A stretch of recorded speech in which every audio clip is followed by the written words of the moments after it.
Hello दोस्तों, स्वागत है आप सभी का मेरे यूट्यूब चैनल पे। आज के इस वीडियो में हम लोग हिंदी साहित्य के अंतर्गत चंद्रधर शर्मा गुलेरी की कुछ प्रमुख कहानियां हैं, उन कहानियों को देखेंगे और जो इनकी प्रमुख कहानियां हैं उन पर कुछ विस्तृत चर्चा भी करेंगे।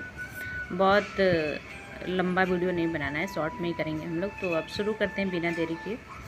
चंद्रधर शर्मा गुलेरी ने बहुत अधिक कहानियाँ तो नहीं लिखी हैं। इन्होंने कुल हिंदी साहित्य को कुल प्रमुख 3 कहानियाँ दी हैं, जिसमें पहला इनका सुखमय जीवन है, दूसरा बुद्धू का कांटा है और तीसरी कहानी की बात करें तो उसने कहा था इनकी कहानी जो कि बहुत ही मोस्ट इम्पॉर्टेंट है।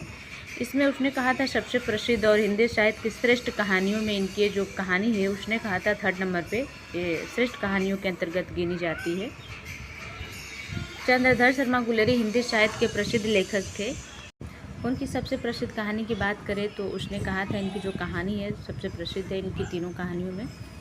इसे हिंदी की श्रेष्ठ कहानियों में गिना जाता है। उसने कहा था कहानी का संक्षिप्त सार की अगर बात करें तो इसका संक्षिप्त सार ये है कि यह कहानी जो है कि प्रेम, त्याग और कर्तव्य की भावना पर आधारित है। कहानी का मुख्य पात्र लैना सिंह है, जो बचपन में एक लड़की से मिलता है।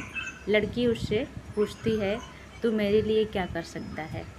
लैना सिंह एक लड़की से मिलते हैं बचपन में, तो लड़की पूछती है उनसे लैना सिंह से कि आप मेरे लिए क्या कर सकते हैं, और लैना सिंह उसके प्रति मन ही मन प्रेम महसूस करने लगता है। समय बीत जाता है, बाद में लैना सिंह सेना में भर्ती हो जाता है। संयोग से वह लड़की अब किसी दूसरे सैनिक की पत्नी बन चुकी थी। ये जो लड़की थी उसकी शादी भी एक सैनिक से हुई थी और सैनिक वह लैना सिंह से अपने पति और बेटे की रक्षा के लिए बचपन में जो लड़की लैना सिंह को मिली थी, लैना सिंह से वो लड़की वचन लेती है कि आप मेरे पति और बेटे की रक्षा करिएगा, क्योंकि वो भी सैनिक थे और लैना सिंह भी सैनिक ही थे। युद्ध के दौरान लैना सिंह अपने प्राणों की परवाह किए बिना उसके पति और बेटे को बचाने का प्रयास करता है। अंत में वह वीर गति को प्राप्त करता है, लेकिन अपना वचन निभा देता है। यानी लैना सिंह अपने वचन को निभाते हैं बखूबी और अंत में कहानी के अंत में वीर गति को प्राप्त करते हैं। अगर कहानी की मुख्य विशेषता की बात करें तो इस कहानी की मुख्य विशेषता ये है कि इस कहानी में प्रेम और बलिदान का मार्मिक चित्र प्रस्तुत हुआ है और इस कहानी में सरल और प्रभावशाली भाषा का भी प्रयोग किया गया है। और इस कहानी की और कुछ मुख्य विशेषताएं जैसा कि ये है कि सरल और प्रभावशाली भाषा के साथ साथ मानवीय संवेदनाओं का भी सुंदर चित्रण देखने को मिलता है, सुंदर वर्णन देखने को मिलता है।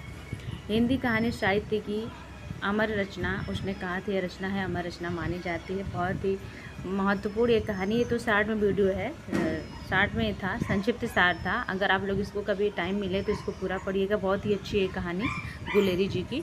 तो आज के लिए बस इतना ही। वीडियो अच्छी लगे तो प्लीज़ आप लोग चैनल को लाइक, सब्सक्राइब और शेयर जरूर करिएगा। आप लोग का बहुत बहुत धन्यवाद। Thank you.